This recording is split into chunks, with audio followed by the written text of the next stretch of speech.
Photo photographer रहेगा और बाकी आप लोग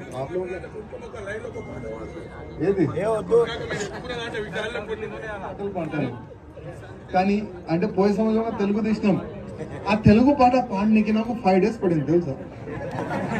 5 days అది మ్యాచ్ అయితే లేదు, కానీ ఎట్టి పరిస్థితుల్లో తెలుగు తీస్తా అని అప్పుడు సంకల్పం తీసుకున్నా.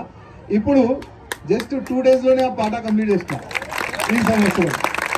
ఇప్పుడు మన మీటింగ్ అయిపోయిన తర్వాత మా అర్జున్ గారు ప్లే చేస్తారు. ఇంకో ప్లే చేస్తా, ఎందుకు సహకారంతోనే మనం ఈ శ్రీరామనవమి శోభయాత్రని ప్రారంభం చేస్తున్నాము. ఈ సంవత్సరం 6వ తారీఖుకి వస్తుంది సండే. చాలా అది మనకు లక్కీ డే అనుకోండి. అది ఈ సంవత్సరం కూడా లాక్స్ ఆఫ్ రామ భక్తులు మన శ్రీరామనవమి శోభయాత్రలో పాల్గొనికి వస్తున్నారు. కానీ ఈ శోభయాత్ర అంటే ప్రతి సంవత్సరం చాలా శాంతిపూర్వకంగా మన శోభయాత్ర మనం తీస్తున్నాం. ఎక్కడ కూడా చిన్న కొట్లాట కాకుండా మనం శోభయాత్రని తీస్తున్నాం. కానీ పోయే సంవత్సరం కూడా లాస్ట్ మూమెంట్లో పోలీస్ అధికారులు మా పర్మిషన్ క్యాన్సిల్ చేసినారు. అనవసరం అసలు ఎవరి మాట విని పోలీసు వాళ్ళు మా పర్మిషన్ క్యాన్సిల్ చేసినారు అర్థమైతే లేదు. కానీ ఎంఐఎం ఆఫీస్ నుంచి వాళ్ళకి ఆర్డర్ వచ్చిందేమో, అందుకోసం శ్రీరామనవమి శోభయాత్రని పోయే సంవత్సరం వాళ్ళు క్యాన్సిల్ చేసినారు రైటింగ్గా. కానీ ఈ సంవత్సరం మా పెద్దోళ్ళు అన్నారు, మనకు ఎందుకు అవసరం పర్మిషన్, ఎందుకు మనకు, ఇది మన దేశం, ఇది మన హిందూ దేశం. మన హిందూ దేశంలో మన ఫెస్టివల్ మనకు జరుపుకోనికి శోభయాత్ర తీయడానికి ఎవరు పర్మిషన్ మనకు అవసరం లేదు. వితౌట్ పర్మిషన్ ఈ సంవత్సరం మనం శోభయాత్ర తీస్తాం. మా అధికారులు చెప్తున్నారు, అందుకోసం ఒక్క పర్మిషన్ కాపీ కూడా మనం పెట్టలేదు. ఈ సంవత్సరం వితౌట్ పర్మిషనే మనం శోభయాత్ర తీస్తున్నాం. అదేవిధంగా ఈ శోభయాత్రలో మనం ఒక సంకల్పం తీసుకుందాం. ఇప్పుడు మహారాష్ట్రలో ఔరంగజేబు సమాధి ఉన్నది. ఆ సమాధిని కూల్చనికి మహారాష్ట్ర హిందువులు రెడీ ఉన్నారు. ఒకవేళ అవసరం పడితే మన తెలంగాణ నుంచి కూడా లాక్స్ ఆఫ్ రామ భక్తులు మనం మహారాష్ట్ర వెళ్దాం, సంభాజీ నగర్ వెళ్దాం, అదే ఔరంగజేబు సమాధిని కూల్చేద్దాం. ఎందుకంటే ఆ ఔరంగజేబు సమాధి మన భారతదేశంలో ఎక్కడ కూడా ఉండకూడదు. ఆ సమాధిని తీసి ఏదైనా సముద్రంలో మనం పాడేద్దాం. ఆ ఒక్క సంకల్పం మనం తీసుకోవాలి. అదేవిధంగా భారతదేశాన్ని హిందూ రాష్ట్రం మనం ఎట్టి పరిస్థితుల్లో చేస్తున్నాం.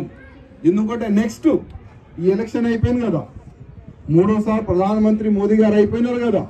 ఇప్పుడు మోదీ గారికి మనం చెప్తాం, మోదీ గారు 4వసారి మీరు ప్రధానమంత్రి అవుతున్నారు. కానీ మీ ఎలక్షన్ మేనిఫెస్టోలో ఒక అంశం పెట్టండి, కాశీ మథుర, దాని తర్వాత భారతదేశం హిందూ రాష్ట్రం చేస్తాం.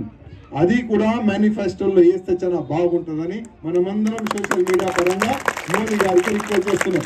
ఎందుకంటే వచ్చే ఎలక్షన్ నేను ఛాలెంజ్ చేస్తున్నాం, వచ్చే ఎలక్షన్ కాశీ మథుర హిందూ రాష్ట్రం దానిపైననే జరుగుతుంది. మీరు చూస్తారు, అందరు కూడా చూస్తారు.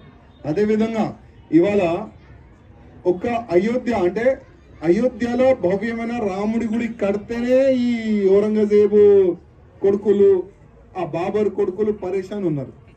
ఇప్పుడు ప్రారంభమైంది రామ మందిరం తర్వాత కాశీ మథుర తర్వాత ప్రతి ఒక్క మా గుళ్ళు పలగొట్టి వీళ్ళు ఎక్కడెక్కడ కట్టినారు కదా బాబరీ మస్జిద్, ప్రతి ఒక్క బాబరీ మస్జిద్ కూల్చి భవ్యమైన మన గుడి మనం కడుతున్నాం. ఆ సంకల్పం కూడా మనం తీసుకుందాం. ఇంకా ఎవరిదైనా ఏదైనా క్వశ్చన్ ఉంటే మీరు అడగండి. ఎవరైనా లేచినారు అప్పుడు చెప్పమ్మా.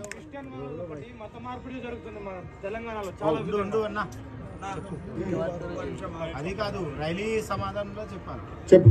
राजा भाई, हर साल अपने रैली में जो छत्रपति शिवाजी महाराज की मूर्ति रहती है, उसके साथ मैं ये भी चाहता हूँ कि गुरु गोविंद सिंह जी की और महाराणा प्रताप जी की भी मूर्ति आप लगाए तो अच्छा रहेगा हमारे लिए। गुरु गोविंद सिंह जी की कहीं पर भी मूर्ति नहीं बनी हुई है और लगा भी नहीं सकते. वो बैनर रहेगा तो भी चलेगा नहीं, वो एक बहुत बड़ा लिटिगेशन हो जाएगा, क्योंकि हमारे सिख भाई उस अलाउ नहीं करते. हमने लगभग 4 साल पहले उनको पूछा था. 4 साहिबजादे गुरु गोविंद सिंह जी के 4 बेटे जिन्होंने धर्म के लिए अपने प्राण दिए, ऐसे महान व्यक्तियों की प्रतिमा हम लोग लगाने का विचार कर रहे थे. लेकिन बहुत सारे लोगों ने कहा नहीं भाई साहब, बोले तो वो चीज को हम लोगों ने साइड रख दिया था. महाराणा प्रताप की मूर्ति लगाने का, महाराणा प्रताप की अगर कहीं प्रतिमा अगर बनी हुई है आपके दिमाग में कहीं है तो आप हमें बताना, उनको अपन मंगाएंगे.